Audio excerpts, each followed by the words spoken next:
I take no pleasure in doing this story. This is actually a sad story. Nakakagalit tong mga ganitong kwento. I don't want to defame the dead especially. Pero issue talaga to na meron na namang isang UP student na namatay. Etong si Alisa Alano.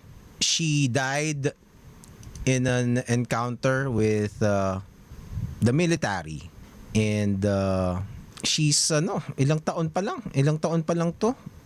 She's still a student yata. Meron pa siyang meron pa siyang podcast ito. May 14, 20 last year lang. Panoorin natin. When you put it in a ballot, it's like you're voting for a non-vote, which makes it oxymoronic pa nga.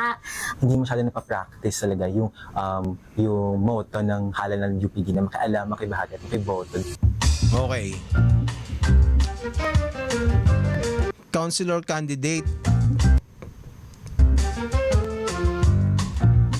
So kumakandidato sila sa UP Council. Okay. Kasi ang sinasabi na naman ngayon is hindi naman daw sila rebelde, 'di ba? Pero bakit siya nandun, 'di ba? Itong katulad nito. Alisa Alano from Marikina City, student, BA in Political Science, UP Diliman, active member, League of Filipino Students, Kabataan Party List. Yan yung party list ni Reneco, di ba? And it turns out she's LFS. Very far left talaga yung LFS, League of Filipino Students. It is known.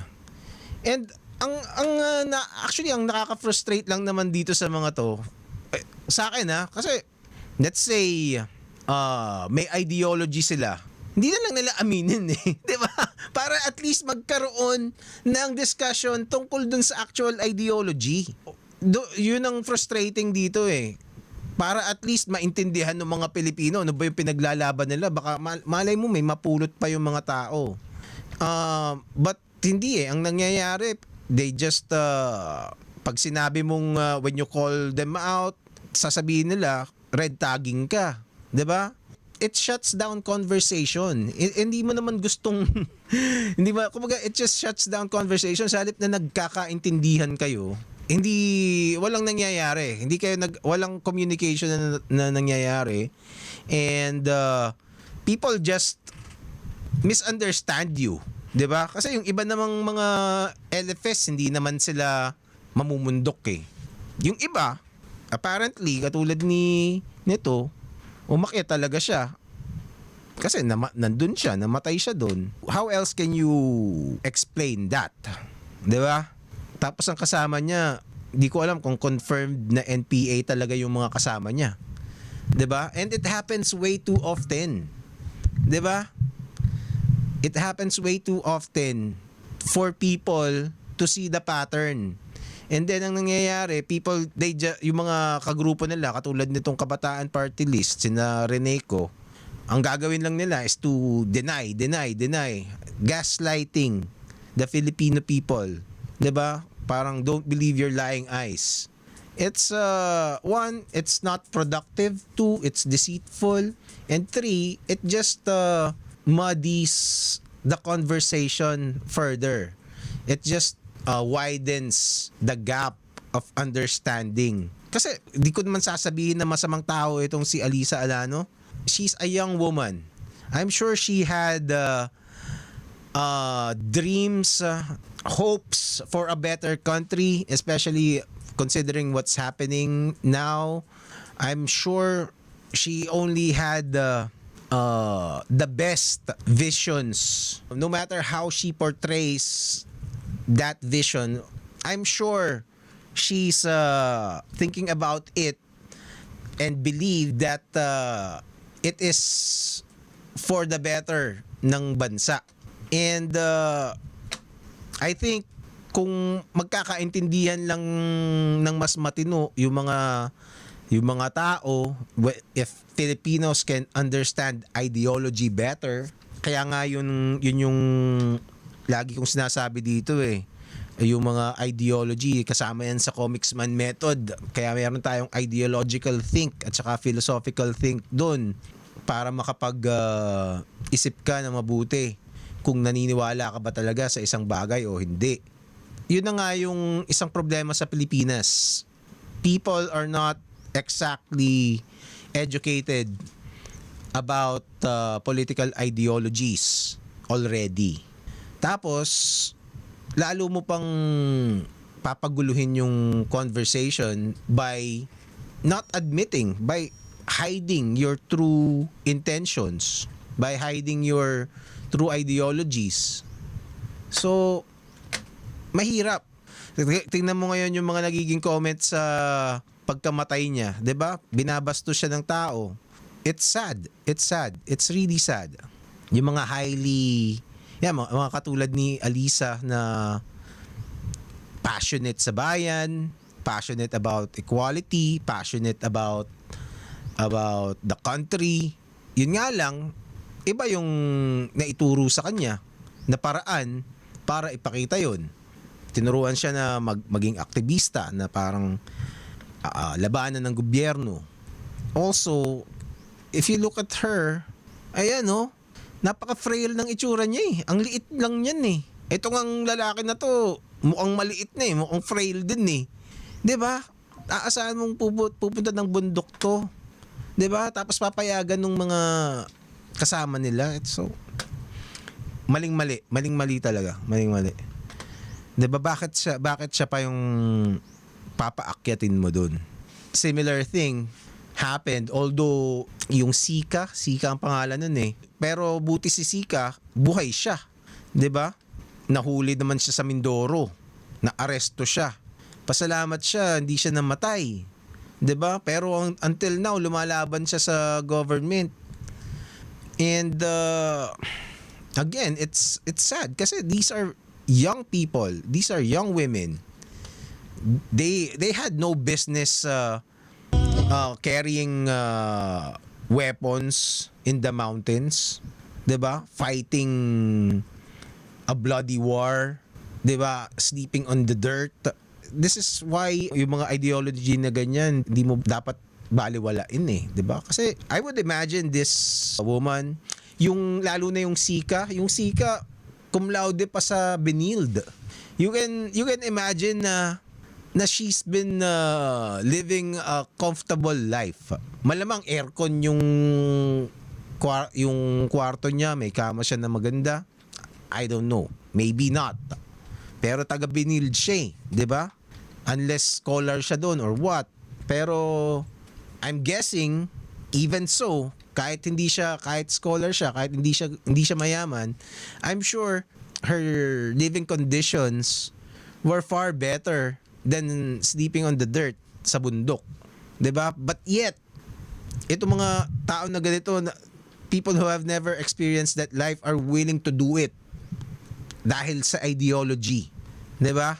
So, hindi mo dapat baliwalain yung mga ganyan, yung mga beliefs na ganyan, the same way that you don't invalidate yung mga extreme beliefs ng mga kulto, 'di ba? Or a fanatic. It's fascinating and it leads to tragedy. Sayang. Tingnan natin kung anong pagkasulat ng Inquirer. Grabe hustisya para kay Alisa Alano, yun ang niya. Yun ang headline niya. UP Diliman University Student Council has confirmed the death of its councilor Alisa Alano while on community visit in Taboso. Ay nako. Community visit with M16 and Extra Mags. Grabe, kaya wala akong tiwala dito sa Inquirer eh. 'Di ba? It's so fucking frustrating. Pero itong UP Diliman Student Council, anong sinabi nila? Anong sinabi ng Student Council? View post. Okay, so they're asking for justice. Nako. Student Council ng UP Diliman to Malinaw na senyales ng pagkasawi ang lumalalang ni militarisasyon. Dakayan natin para mabasa nyo. Karahasan at sistematikong pang-aabuso sa mga maralita. Indiscriminate killing na nagbunga ng sapilitang pagpapalikas ng daan-daang sibilyan. Nasaan yung nung napatay daw siya? Okay, hindi na sila nagbigay ng Bilang leader estudyante, kabataang mananaliksik, aktivista at organisador, pinili ni Alisa na makibaka kasama ang mga magsasaka sa Negros kung saan siya nakipamuhay at ipinaglaban ng kanilang kalagayan upang tutulan ang pang-aagaw ng lupa, pananamantala at dahas ng estado. Okay.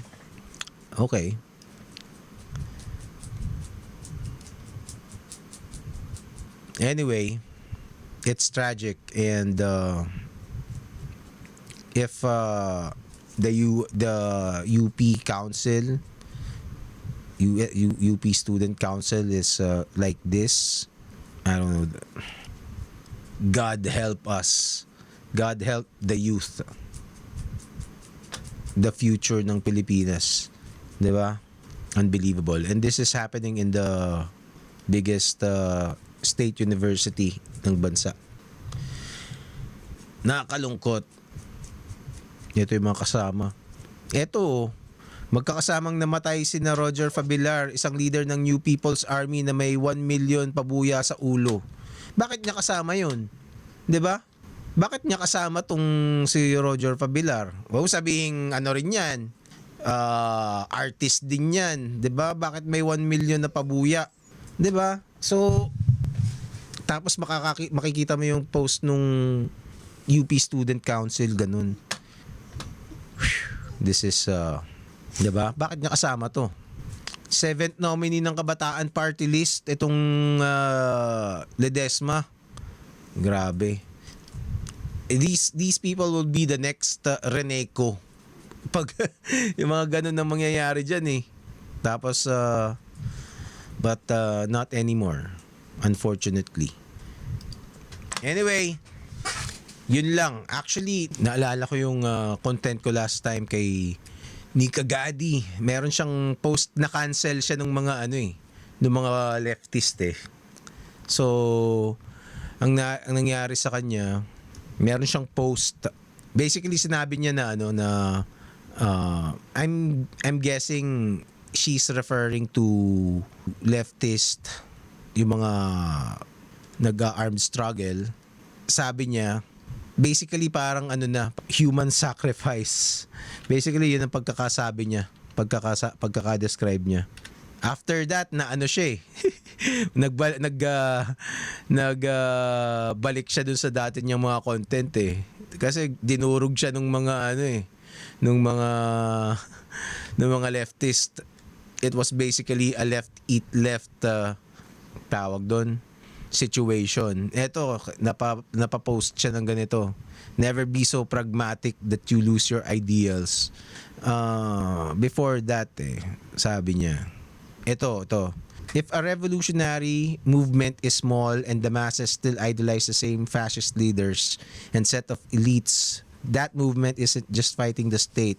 It is fighting the people. 'Di ba? It requires humility to know that just like with voting not changing much, so are the same strategies that the left may no longer work. 'Di ba? The same strategies of the left may no longer work after more than half a century. Sampal sa mukha yan ng mga katulad ni Nasika, 'di ba? Kasi basically sinasabi niya walang kwenta yung paraan nyo. It no longer should be about sacrifice for sacrifice sake. You do not just die for people, you win for them. So basically para sa akin, tingin ko diyan parang tigilan niyo na yung pag-aaklas sa yung pamumundok. Hindi niya, without saying it. To me, that's what she's referring. And the leftist got that. Kasi, eto, ang daming nag-comment sa kanya. Basically, telling her off, 'di ba? Na mali siya, na hindi sila, na mali yun. Ito, tahakin at sundin natin ang tamang linya ng MLM. MLM is Marxist, Leninist, Maoist, 'di ba? Which is the NPA ideology. Okay. I suppose that's all we got. Rest in peace, Alisa Alano. And I hope clarity comes, 'di ba? Kasi in a way mas okay na rin yung mas okay na rin tong, let's say kung mangyayari tong sinasabi ni Nika. Although dangerous pa rin to kasi yung woke progressive movement is also something else. And actually tama siya eh. If I'm gonna be honest, kasi parang ang dating niyan parang let's stop yung pamumundok. Let's do it by pushing progressive policies in the government. Doon tayo lumaban. Doon mag tayo. Parang katulad nga ng ginagawa ng mga woke sa sa US. Parang mga AOC, sina Alexandria Ocasio-Cortez, magshi-shift sa ganun. Kasi unang-una, mahihirapan talaga silang kalabanin yung AFP, 'di ba? So madami talagang mamamatay kung pagpapatuloy nila 'yon. When people are seeing that a more effective battleground is on the internet, 'di ba? So ang sinasabi ni Nika, doon na lang tayo lumaban. At least that's how I interpret it. Sa akin, it's still dangerous, but at least wala nang mamamatay, 'di ba? And the debate will be opened. Kung mangyari 'yon, lalaban tayo diyan, 'di ba?